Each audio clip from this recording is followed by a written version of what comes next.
For a second day in Abuja, the Federal Capital Territory, welcome to 55 minutes of current and relevant business conversations on Business Morning. Of course, it's on Channels Television. I'm Ini John Mekwa. So let's do business, starting with what's going on in the global space. Global oil prices rose in Asia. I'll just give you the number right there. We see that the price of Brent went up, recovered a bit, but that looking still poor, you know, at $74.49 a barrel. WTI from the United States also regained a bit, 0.16%. I guess these days, any gain is applauded and appreciated at $69.58 for a barrel. That's for global oil. Now, what are the drivers of that price? The price rose in previous session on worries about the security of Middle East oil supplies after a tanker attack in the Red Sea. Also, lower interest rate. We know the numbers came,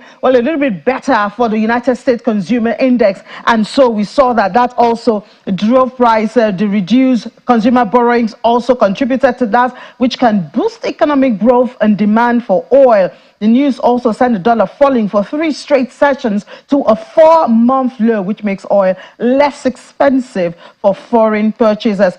Prices were also boosted by a larger than expected draw from the U.S. crude inventory. And the U.S. Energy Information Administration has said that energy firms pulled a bigger than expected 4.3 million barrels of crude from stockpiles during the week ended December the 8th. Also, there's dissipating concerns about demand growth buoyed by the market, as well as OPEC blaming the latest crude price slide on exaggerated concerns about oil demand growth in its latest month report that was released yesterday.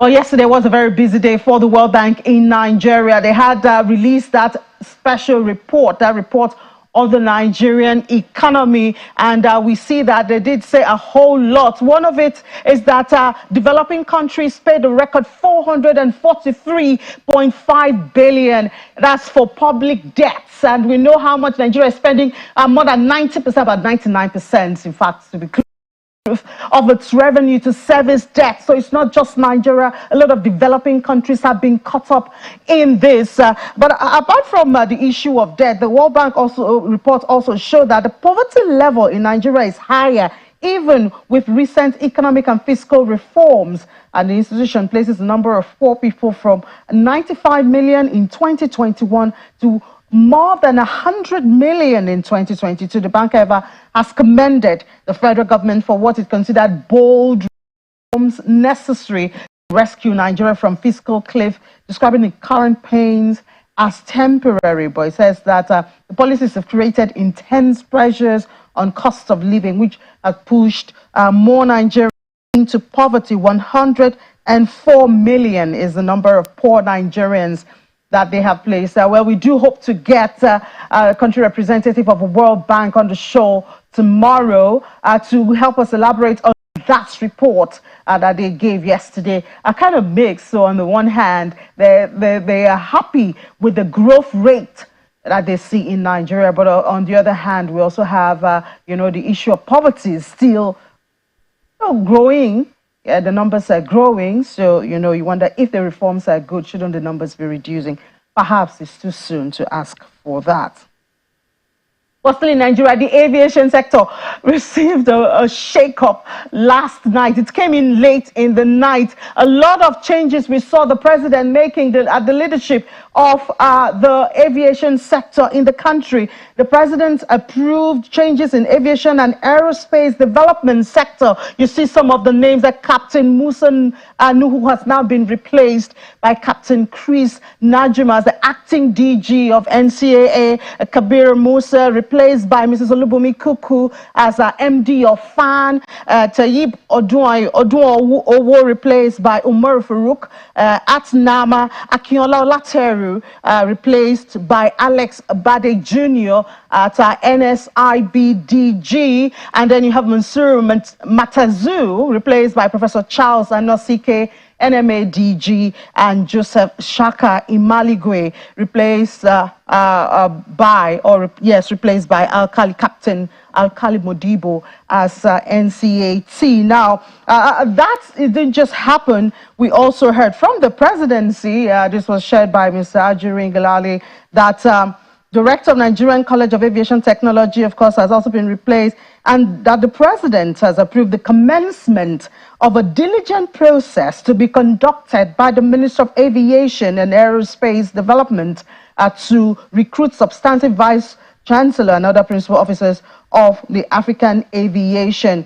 And of course, we know that when it comes to the director of the Nigerian Civil Aviation Authority, NCAA, he was suspended to enable the Economic and Financial Crimes Commission, the EFCC, to conduct unfettered investigation into the activities of the DG. So we're going to delve more on that right after we take this from NESG yesterday, the Nigerian Economic Summit Group. They organized a roundtable meeting with the chief executive officers of industrial food, fortification, and workforce nutrition, with the theme Profitable Protections, the Business Advantage of Industrial Food Fortification Compliance and Workforce Nutrition. Conversations at the meeting span around imperatives of availability, affordability, and nutritiousness in sustaining workforce nutrition as a solemn and beneficial commitment by the management of Nigerian businesses to their workers. Senator Ibrahim Olorigbe, the former Senate Chairman, Committee on Health, was a guest at the meeting, and he believes that a stable nutrition system and food security is the way to go. The main reason is about addressing issue of malnutrition. And when we talk about malnutrition, it doesn't mean undernutrition alone, because people have a misconstrued opinion that it's only when you see people that are looking wasted or looking thin and so on that are malnourished. We have overnutrition, which is what we call obesity or overweight, and we have eating nutrition, when people can look well, but they are suffering from macronutrient deficiency. So, but we are looking at this issue of malnutrition from two perspectives, how to address it. One is that the eating nutrition and even the undernutrition in terms of wasting and stunting is caused by macronutrient deficiencies. Common one among them are vitamin A, iodine, iron deficiencies, and so on. And this can be addressed through simple way of fortifying food, which are commonly eaten food. I mean, everybody now in Nigeria, they eat all kinds of flour products, either bread, either spaghetti, and so on and so forth. So everybody that cook food use salt. Everybody that cook food use oil. So all this, what we call staple food, can be fortified with these micronutrients. And this fortifications is done at industry level and should be consumed at the consumer level, at the home, what we call it, household level. So this discussion is about how companies in Nigeria that manufacture all these food items will comply with the law and regulations that force them to do fortification. Well, of course, food and nutrition is important. The healthy employee or worker can now do their best when it comes to working, giving their best, but a hungry worker may not be able to do that much. So now let's go back to that aviation issue, where there was a shake-up, and it came in yesterday. Some people saw it late or saw it this morning. But that shake-up in the aviation, already in the aviation, we have the issue of trapped funds. Last I checked by IATA, it was $792 million. But let's see, perhaps from the perspective of a stakeholder, Mr. Olumide Onwayo. He's the General Secretary, Aviation Safety Roundtable Initiative, very active in the aviation sector. Did you see this coming, Mr. Onwayo? Good morning. Thank you so much for joining us on the show. Did you see this shake-up coming? Were you suspecting or smelling it from somewhere? Well, it was expected, and even the players,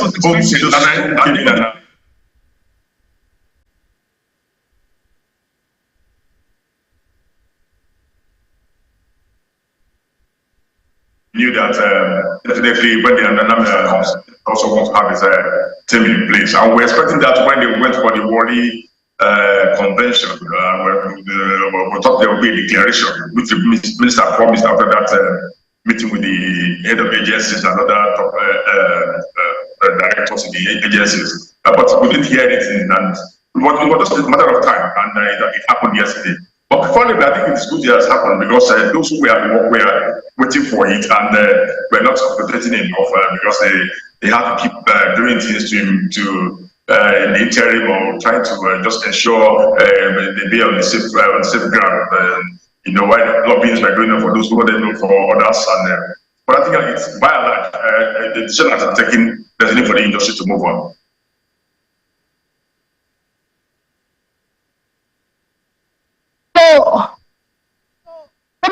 You think this is the way to move on? Of course, there's the issue of investigation going on around there, but we see that, I mean, the major news we've been hearing, coming from the aviation is the issue of trapped funds. Is this in any way going to help the issue of trapped funds?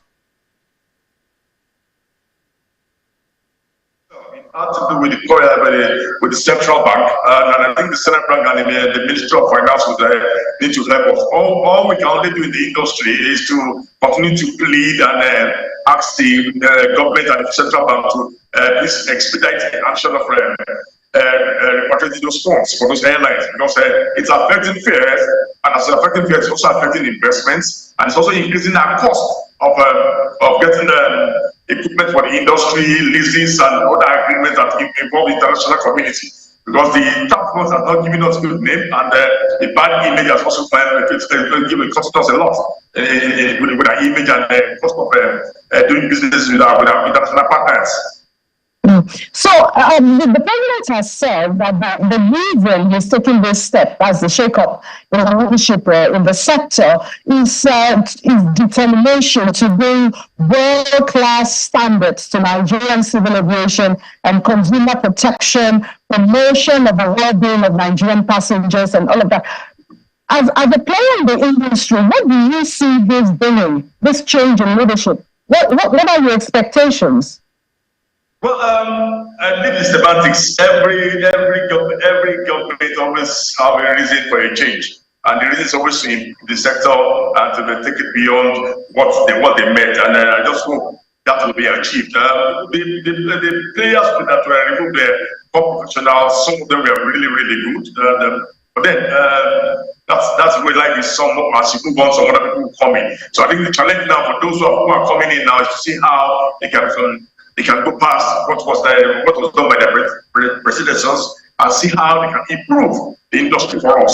Unfortunately, for the first time in a long time, there's that geographical distribution of the appointees. In the past, they have always been skewed towards the area where the minister comes from. But this time around, it's spread across the country. We have people from the north and from the south, almost a balanced trend. And that professionals who were in two or three agencies. The projects were already working there, and they brought in 3 freshers. So there's a blend. What I just hope for now is to see that the objectives of the government is achieved by the new team. Have a bit of network issues with Mr. Onwayo.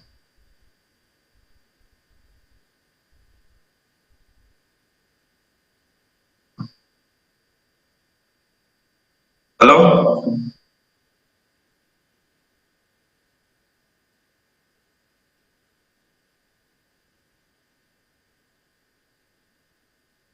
Oh, Mr. Onwayo, can you hear me?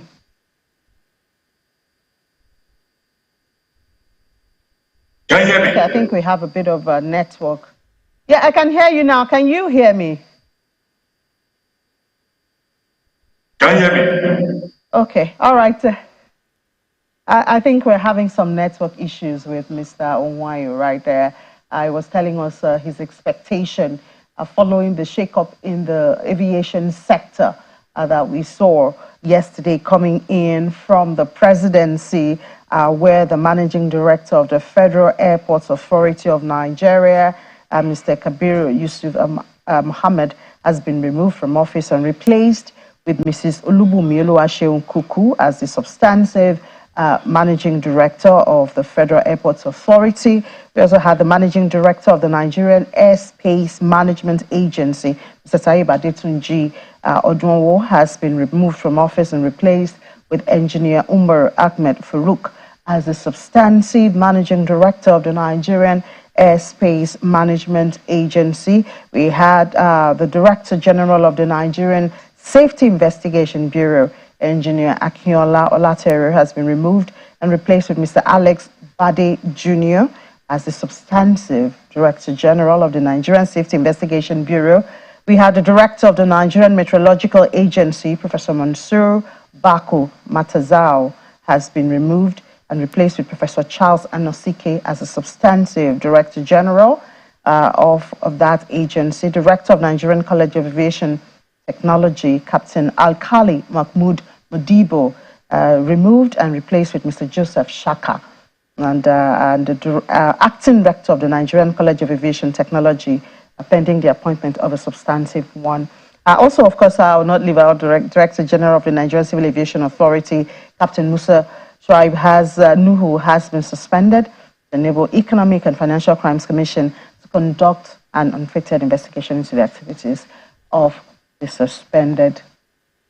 Okay, I don't know if we can have Mr. Huayo. Mr. Huayo, can you hear me? I can hear you. Can you hear me, Mr. Huayo? Yes, please. Okay, so we're trying to get your expectation from these changes and the impact it should have on the sector, on the aviation industry. Oh yeah, well, it, as clearly stated by the federal government's statement yesterday, I think the new players should just follow through with the objectives and expectations of the government, and I expect them to be able to meet those objectives. They are professionals; they are not greenhorns in the industry. For those who are that are in the industry, then for those coming out outside the industry, some of them have had things to do within the industry in the past, and that should have given them some leverage on how to navigate through the system. But by and large, it's the change has come.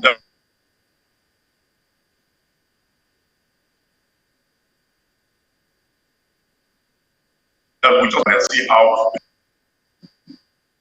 and that remains the position.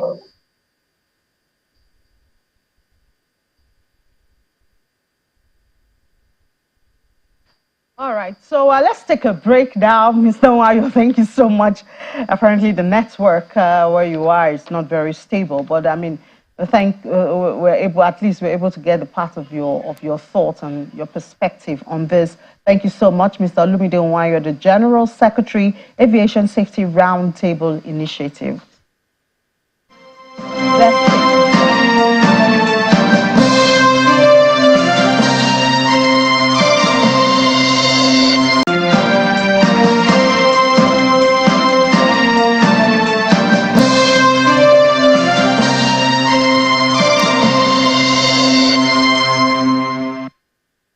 Well, yesterday we did have the chief economist and vice president of AFDB right here in the studio about that illicit financial flows training, which they're holding for public office holders. Still ongoing. Graduation is later on today. But from there, he told us that from the calculation of the Africa Development Bank Group, Africa loses $90 billion every year to illicit financial flow in the public sector, and funds that could have been channeled to the development of infrastructure and the welfare of Africans.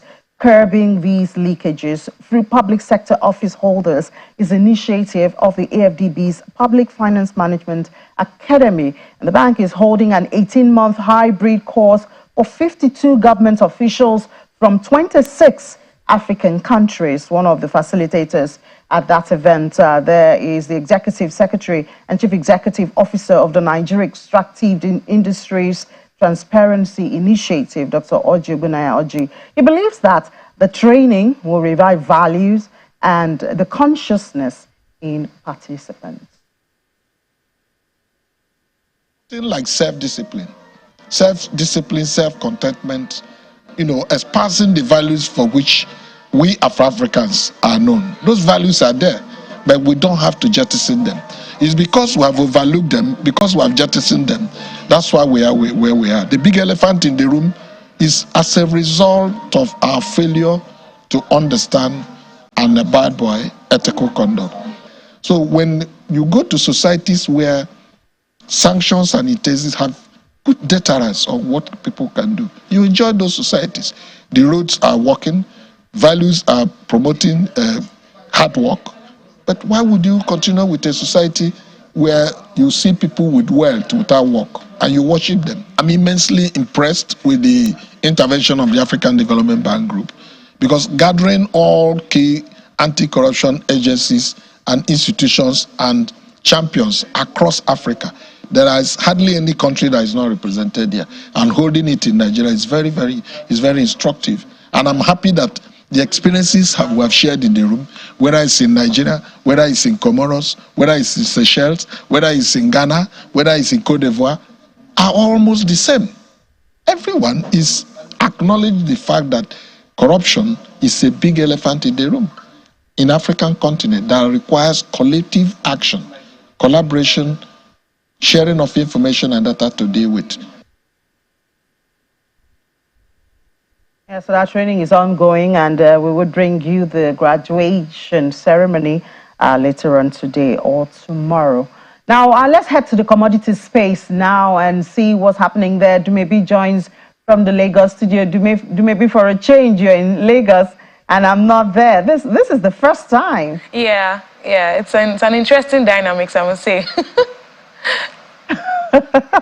Very interesting. I'm talking about interesting. We saw that interest in the aviation sector. I mean, just when everybody thought the day was over, and we had that news from the presidency about the shake-up and all of that. And, but I guess a lot of people in the aviation sector would be expecting news about FX, because that's the major challenge there, the threats from foreign airlines to leave Nigeria, its operations in Nigeria, because of about more than $700 million in ticket revenue that has not been remitted.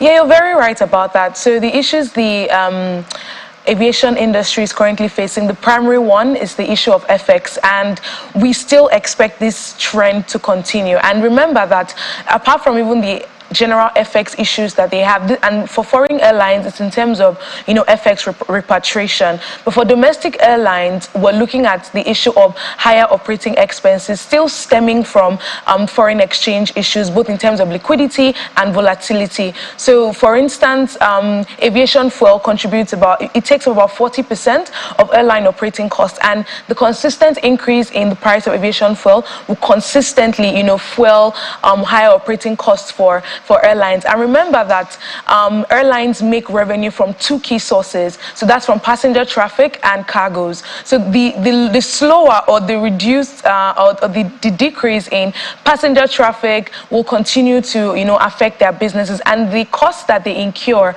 are recurrent. There's almost no stop to the current expenses that airlines face, from the maintenance checks, that's the A to D checks, to the payment of salaries, to aviation fuel. These costs are recurrent, and it's just quite an unfortunate scenario or an unfortunate event that airlines, both domestic and international, are consistently facing these issues in Nigeria. And I guess with the weak consumer disposable income, we're likely to see consumers still rebalance their consumption spending to reduce expenses on commodities like travel that they would usually embark on whenever income was more buoyant. But right now airlines are just facing multiple blows from forex issues, FX repatriation issues, recurring operating costs, and weak consumer disposable income.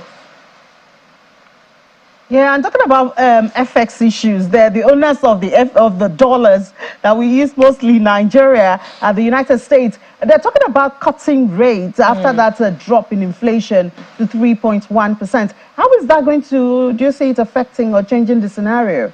I mean, we did expect it. We just didn't expect it this soon.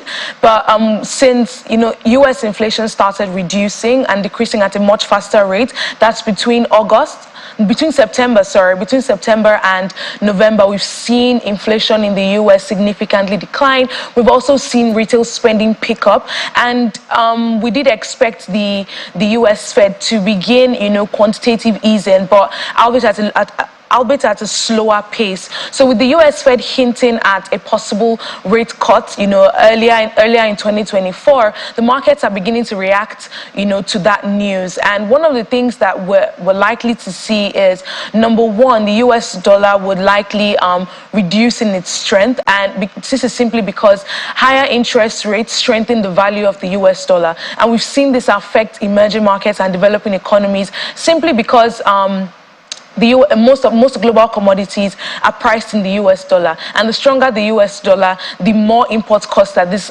countries incur. So we would likely see the US dollar, reduce in value, and this will ease importation costs for economies like Nigeria, Kenya, and other, developing markets. The other aspect of it is investment inflows, and what this simply points to is the increase in the risk appetite from global investors towards emerging markets. And this is because they usually would expect better yields or greater yields from this economy. So we're likely to see that investment appetite pick up gradually. But remember that global interest rates are still higher. So even if we're expected to see rates cuts from about 75 basis points, it will still not take rates to near zero, which is where the world was coming from 2021 up until the beginning of 2022. And also remember that geopolitical tensions are still in lieu. So we're still seeing the Israel-Hamas war, the Russia-Ukraine war is still there. So we expect the US Fed to be very cautious with the rate cuts or quantitative easing. And even, it's more of like a lead and follow situation. So when the US Fed do cut rates, we expect other global central banks like the Bank of England, which has also seen inflation rate reduce even more dramatically in the United Kingdom, would see them follow suit as well. The EU as well would likely follow suit. ECB will also follow suit. So this just provides some room of, I would say, respite, some respite for other for other countries, other developing countries, in terms of their exchange rate pressures and possibility of a gradual pickup in investment inflows. So we're not likely to see the international debt market, capital markets really open up significantly with interest rates reducing, but with interest rates reducing significantly. But we do expect some positives for emerging markets and developing economies like Nigeria. So what this simply means for Nigeria is that we might see reduced pressure in terms of investor sentiment and speculative behavior on the naira. But then again, we also have domestic issues that we're facing.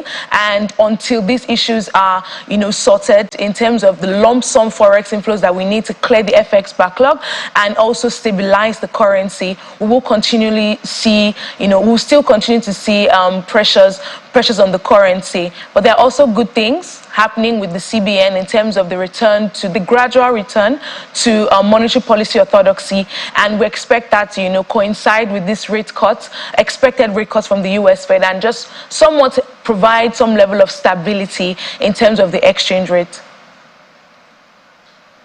Yeah, so I think maybe you said that you see it spreading. I think it's a very long way. I mean, the rate cut and drop in inflation. Yes. It's far away from Nigeria, because we don't see inflation dropping.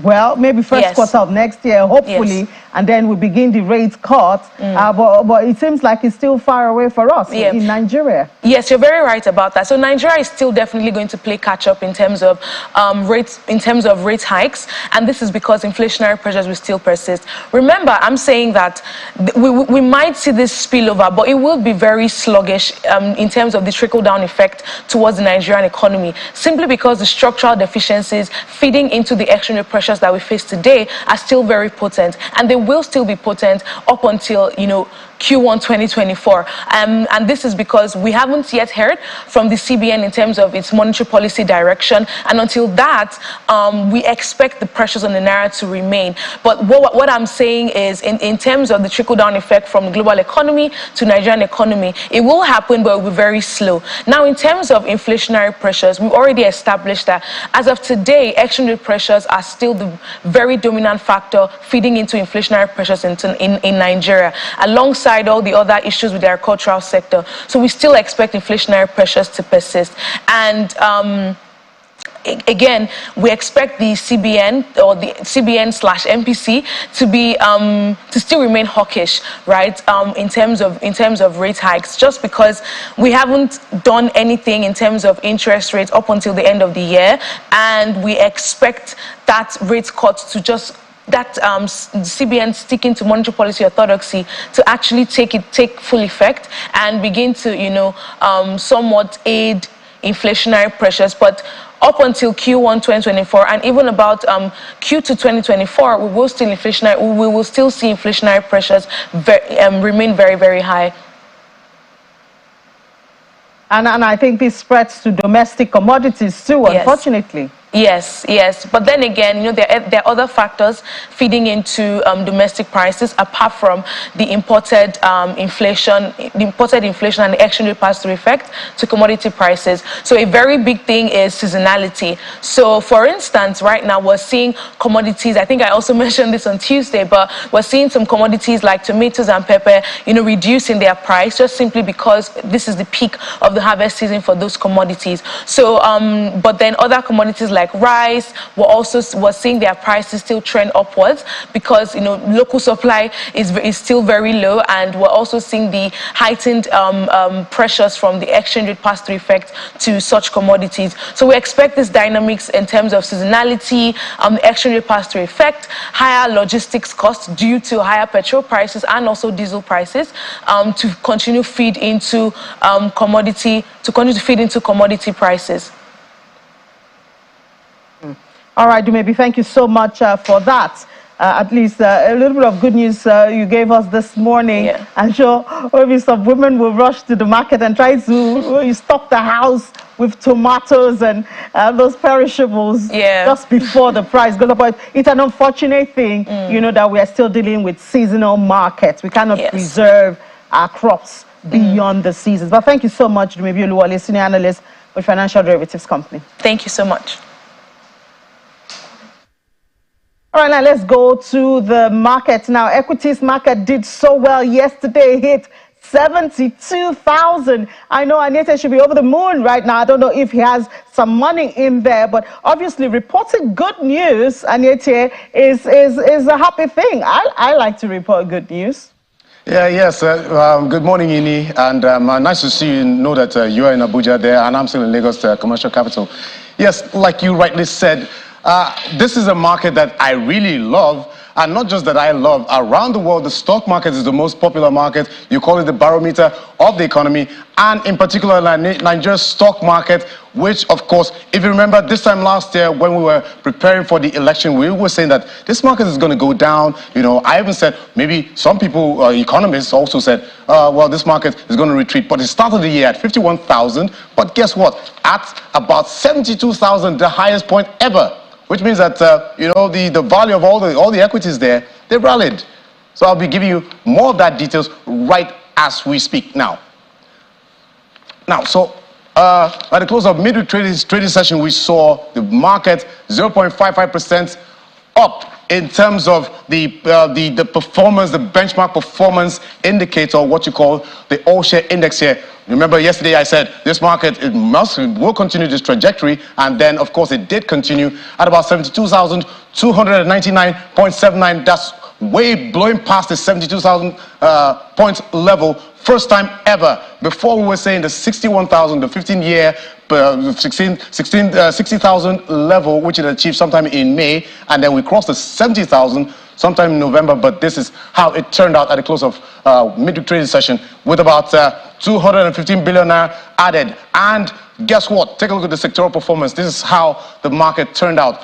the banking counter, the banking sector of the NGX has been the stellar performer here, the major driver. We also have the telcos there, but banks have been making the shines here. And as you can see, just last week we had 3 trading sessions. So far, Monday to Wednesday, we've had positive session at the market, driven by banks, 3.42% increase. And then also we saw the industrial goods counter, some of the key components there made a shine on that. But we saw some profit taking, the impact of profit taking take toll on the consumer goods sector, as well as the oil and gas sector, which you can see rightly on your board there. Now over to the activity chart, where you see a positive move across the board there. The greens have it, the pluses have it. Now to give us more details, because we'll be talking more about the market, but this time, let's look at the fast-moving consumer goods sector of the market. Now, to give us more details about that, let's talk to Adedotun of the FSDH Merchant Bank to give us more details about this market. Thank you for joining us, Adedotun.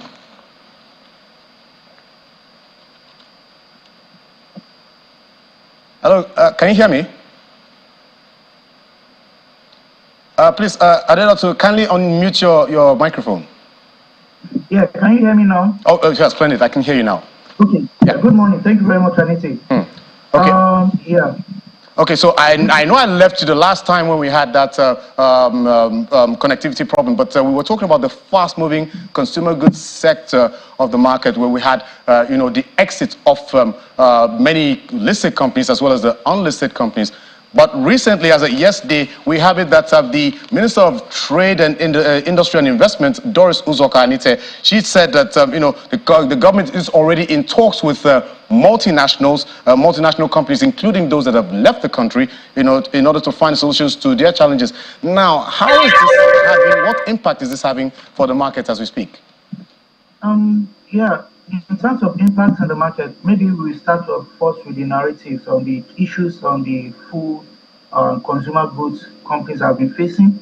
Pretty much, we know that higher operating environment is being a very, very tough business environment for them. Issues relating to FX and finance costs, it's actually become very, very unpredictable. It's very, very difficult for them to be able to plan strategy and a whole lot of other things, including issues relating to taxes and what have you. And of course, mind you, the average consumer power is also reducing, and coupled with the fact that a lot of substandard goods also flowing in through our borders, they are not really helping matters. But of course, at any point in time, you'd always expect that Nigeria, with a population of over 200 million, will continue to remain that investment destination for any serious consumer goods business. So it's a function of at what scale do they want to play, in what side of the market do they really want to play. But of course, I know that the opportunity continues to abound in the food consumer goods sector of the economy. Okay, all right. So that takes me to my last question for you. Now, I was talking about the market stellar performance, 72,000 mark. Now, I know there's so many factors that are driving this market, even when you look at the macroeconomic realities. But can you give us, you're a trader at the NGX, what is driving this sustained rally, and what are the dangers ahead? Yeah, in terms of the market, right, of course, there has to be repricing, inflationary pressure. There's more money in circulation right now. The balance sheet, especially the major driver, the banks, the balance sheet they are less from a year ago, right? Tactical, because some of these incomes is going to get capitalized at the end of the year, and of course, the opportunity is a lot bigger. And coupled with the fact that the CBN is also talking about, recapitalization and things like that, for the banks to be able to compete in bigger deals, cross border wise. It's very, very important to know that even though there has to be a form of repricing, because these are nominal pricing, right, for the banks. And mind you, the banks in particular have been underwater for a very, very long time. They've really, really taken a lot of punishment. You expect the banks to give you dividend yield of between 10 to 15%, depending on size, some even as high as 16 at some point in the last 3 years. So it's more like a new lease of life, and investors trying to see the opportunity that really lies ahead, you understand, and trying to take position. So pretty much I would expect it to really be sustained in the interim, on the banks, and of course, they should be playing around these levels. Okay. All right. Thank you so much, Adedotun. I guess your analysis is well worth taking, especially for those who want to enter the market. So I do appreciate your contribution. So that was Adedotun of FSD Merchant Bank giving us details about the equities market. Now, straight away to the other side of the market, the fixed income market, where we had the treasury bonds. Yesterday, we had the NCB primary market auction carried out by the Debt Management Office. Now, for the bonds market, we saw the proceedings there was bearish. Average yield expanded by 5 basis points to about 14.8%. That's for the average. But take a look at the board for the FMDQ exchange. For the board there, we had the total number, the highest number was on the 21st of June 2053 paper, which you can see on your board there. And it was a major contributor to the total number of 71 deals carried out there at a value of 66.39 billion naira. Over to the Treasury bills market, we also saw it traded in the lull, and then average yield there wasn't changed at 10.8%. But of course, like I said, it was in the lull for that market. Now over to the almost segment, average yield there, it declined by 1 basis point to about 14.6%. But this is what you see on your board at the close of trading on the FMDQ exchange. So that's it for the market. Thursday's trading session is what we are on the lookout for. Yeah, thank you so much, Aneti. And of course, still congratulations to the NGX for that new bound or that it has brought to our economy. Thank you so much, Aneti. Now let's head to London, where Juliana is standing by. It's decision day for the Bank of England. And one of the factors they will have to consider will be the GDP figure for October. It was down.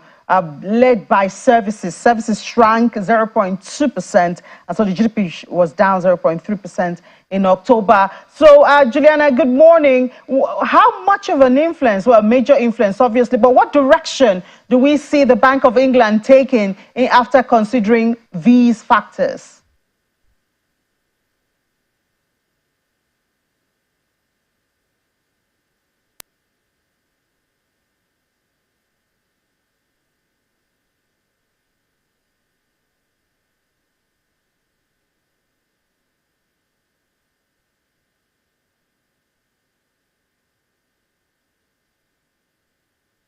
Can you hear me?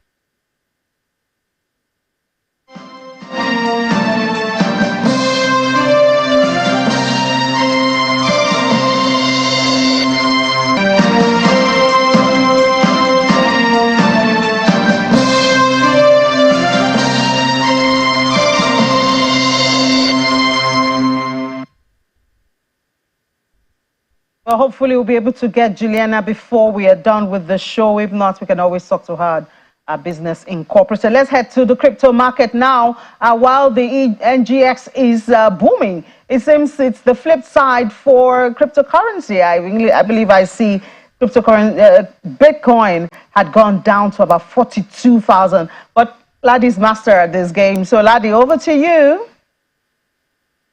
Yeah, Bitcoin did lose ground, at some point, but it did gain ground again yesterday. If you look at the market now, look at the sentiment in the market. We're still in greed, and it's green right now across board. At this time, we're seeing Bitcoin solidly up 4.79%, all thanks to the FOMC decision there to hold rates and the comments that came after that. We see Cardano deeper green, Solana also deep green there, Ethereum back above that 2,000 level, about $200 more at this point. So it's green on the screen at this time. Let's flip over to the sentiment now. Talking about the fear greed index, we're seeing strong greed in the market now, 72 points.